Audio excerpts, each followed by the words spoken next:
ఒక్క 10 గ్రాముల గింజలు కూడా ఎక్కువ పెట్టద్దని చెప్పి కరాఖండిగా చెప్పినటువంటి వ్యక్తులు ఇవాళ మరి వారు స్వయంగా వారే తూకం వేసినప్పుడు మరి 42 కిలోల ధాన్యం వచ్చిందంటే మరి దీన్ని ఏమని అర్థం చేసుకోవాలి? మరి ఆ రోజు చెప్పిన మాట ఏంది, ఈరోజు చెప్పిన మాట ఏంది? ఈరోజు 42 కిలోలు వచ్చినా మరి తరుగు తీసిన తర్వాత మరి అన్ని కామన్ రకం చేసి 20 రూపాయలు రేటు తగ్గించినా కూడా మాట్లాడకుండా అనేది మరి దేనికి సంకేతం ఇది? అంటే ఇటువంటి ఈ ప్రజాప్రతినిధులు మరి మిల్లర్స్తో కుమ్మక్కైనట్ట లేదా అధికారులు కుమ్మక్కైనట్ట మరి ఎటు పోతా ఉన్నాయి ఈ వ్యవస్థ? దీన్ని మనం తప్పకుండా మరి దీన్ని మరి గమనించాల్సిన అవసరం ఉంది.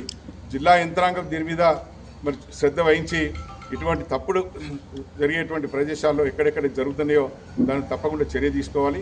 కేవలం గతంలో చెప్పినట్టుగానే 40 కిలోల 650 మాత్రమే తూకం వేయాలని చెప్పి మేము డిమాండ్ చేస్తూ ఉన్నాం. అంతకు ఒక 100 గ్రాములు కానీ ఎక్కువ తూకం వేయడానికి వీల్లేదు. ఎందుకంటే గతంలో ప్రజలకు మన ఇప్పుడున్నట్టు ప్రజాప్రతినిధులు వాగ్దానం చేయడం జరిగింది. ఏ రోజు కూడా ప్రజలకు ఒక్క 100 గ్రాములు కూడా ఎక్కువ తూకం వేయమని చెప్పి ఆ రోజు మరి వాళ్ళ ప్రజలకు ప్రామిస్ చేయడం జరిగింది. మరి దాన్ని అనుసరించి ఇవాళ అదే మాట కట్టుబడి ఇవాళ ఈ కొనుగోలు జరపాలని చెప్పి, అంటే చెరువుల్లో నీళ్లుంటే కూడా నీళ్ళకు గండి కొట్టి కాలువలు పెట్టి మరి చెరువులో నీళ్లు తీసేసి మట్టి చేయడానికి మరి వాళ్ళు మరి ఏర్పాటు చేసుకోవడం జరుగుతూ ఉంది.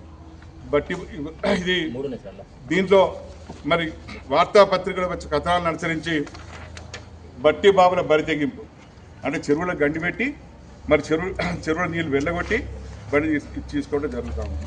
అట్లాగే ఇలా దర్జాగా నీళ్లు తోడేస్తున్నారు, చెరువులో నీళ్లు తోడేస్తూ ఉన్నారు. అంటే దీని కేవలం మట్టి కొరకే. తర్వాత ఈ రకంగా మరి ఈ మట్టి మాఫియా ఎంత బరిదెగించిందో సాక్షాత్తు మరి మా మీడియా మిత్రులే మరి వార్తా కథనాలు అందించడం జరిగింది. మరి ఇంత బరిదెగించడానికి కారణం ఎవరు? ఇవాళ ఈ మట్టి మాఫియాకు అడ్డు లేదా? మరి ఇవాళ దీనికి అడ్డుగట్ట వేస్తాం, ఇట్లా జరగనీయం, ఈ రకమైనటువంటి పనులు మేము చేస్తామని చెప్పి వాళ్ళు చెప్పడం జరిగింది. కానీ ఇప్పుడు మళ్ళీ అంతకు పదంతలుగా ఈ మట్టి మాఫియాను ప్రోత్సహించడం జరుగుతూ ఉంది. ఈ మట్టి మాఫియా మరి ఎవరికైతే వాస్తవంగా బట్టీలకు అవసరం ఉందో వాళ్ళకు కాకుండా మరి మధ్యలో వేరు రకాల వ్యక్తులు వచ్చి ఈ మట్టి మాఫియాను దీన్ని ప్రోత్సహించడం జరుగుతూ ఉంది. దీన్ని తప్పకుండా మరి గౌరవ కలెక్టర్ గారు ఏదైతే పర్మిషన్స్ ఇస్తూ ఉన్నారో ఈ పర్మిషన్స్ ఇచ్చే ముందు వాస్తవంగా ఎవరికి ఇస్తున్నారు, ఎవరికి దీని ద్వారా లబ్ధి పొందుతా ఉన్నారని చెప్పే విషయాన్ని పూర్తి స్థాయిలో గమనించడం మాత్రమే మరి దీనికి ఇవ్వాల్సిన అవసరం ఉంది. వాస్తవంగా చెరువు మట్టి విషయంలో ఇది కేవలం రైతులకు మాత్రమే ఇవ్వాల్సిన అవసరం ఉంది. ఇది ఇటుక బట్టీలకు కాదు, ఇది మరి ఇంకా ఇతరత్వ వినియోగాలకు కాదు. కేవలం రైతులు తమ పంట పొలాల్లో వేసుకొని భూసారాన్ని పెంచుకొని మరి అత్యధిక పంటలు పండించుకోవడానికి ఈ చెరువు మట్టిని ఉపయోగించాలని చెప్పి పెద్దలు నిర్ణయించడం జరిగింది. కానీ మన పెద్దపల్లి జిల్లాలో దీన్ని మరి రైతులకు బదులు కేవలం మట్టి మాఫియా చేతిలో ఈ మట్టిని తీసుకెళ్ళి వేరే అమ్ముకోవడం జరుగుతూ ఉంది. ఇంకా గుట్టమట్టి కూడా, ఈ గుట్టమట్ల విషయంలో అయితే దీని లెక్కే లేదు. మరి పుంకలంగా మరి పత్రికల్లో కథనాలు రావటం జరిగింది. ఇవాళ శివపల్లి నుంచి మొదలు పెడితే చీమలపేట, పెగడపల్లి, పాలితం, గోపేపల్లి, ఎద్లాపూర్ ఇంకా నియోజకవర్గంలో ఎక్కడైతే ఉన్నాయో ఈ గుట్టల నుండి మట్టి ఎటువంటి అనుమతి లేకుండా మైనింగ్ అనుమతి లేకుండా మరి ఇవాళ మట్టి తీసుకోవడం ప్రయత్నం చేస్తూ ఉన్నారు. ఇవాళ పెగడపల్లిలో దానికి ప్రత్యక్షమైన ఉదాహరణ, పెగడపల్లిలో ఎటువంటి మైనింగ్ అనుమతి లేకుండా మరి తీసుకోవడం ప్రయత్నం చేస్తే సాక్షాత్ హైకోర్టు దానిలో మరి చేయవటం జరిగింది. అటువంటి చేయకూడదని చెప్పి మరి ఆర్డర్స్ ఇవ్వటం జరిగింది. మరి ఇంత జరుగుతున్నప్పటికి కూడా ఈ గుట్టమట్టి విషయంలో ఇవాళ మా ఊరు గుట్టమట్టి తీసుకోవద్దని చెప్తే ఆ ఊరి మనుషుల్ని బెదిరించి అదిరించి మిమ్మల్ని పోలీస్ స్టేషన్లో పెడతాం, జైల్లో పెడతాం అని చెప్పి వారిని బెదిరిస్తూ భయానకమైన వాతావరణం సృష్టిస్తూ ఈ మట్టిని తీసుకెళ్ళడానికి ప్రయత్నం చేస్తూ ఉన్నారు. మరి దీనికి అంతటికి ఎవరు కారణం?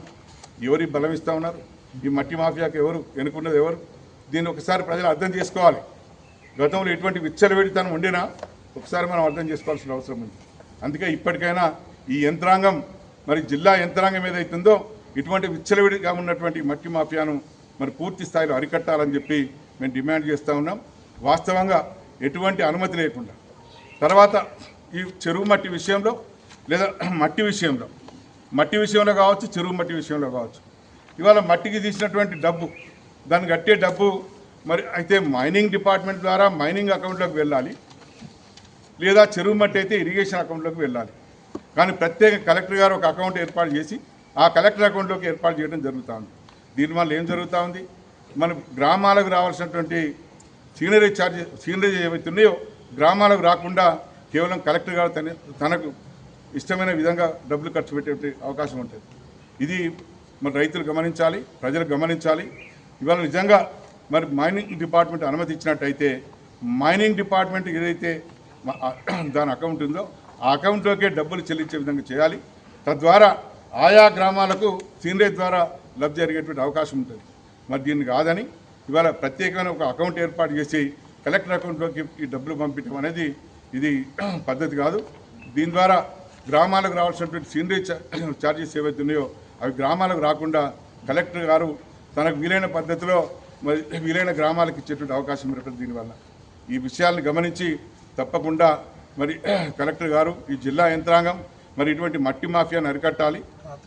తర్వాత మరి చెప్తా ఉన్నాం, ఈ రాత్రిపూట కానీ పగటిపూట కానీ ఎటువంటి అనుమతులు లేకుండా తిరిగేటువంటి లారీలను మరి తప్పకుండా దాన్ని మరి నిషేధించాలి. అనుమతి లేనటువంటి వాటిని ఏ పరిస్థితి కూడా వాటిని అనుమతించని చెప్పి వాటికి సహకరించని చెప్పి మేము కోరుతా ఉన్నాం.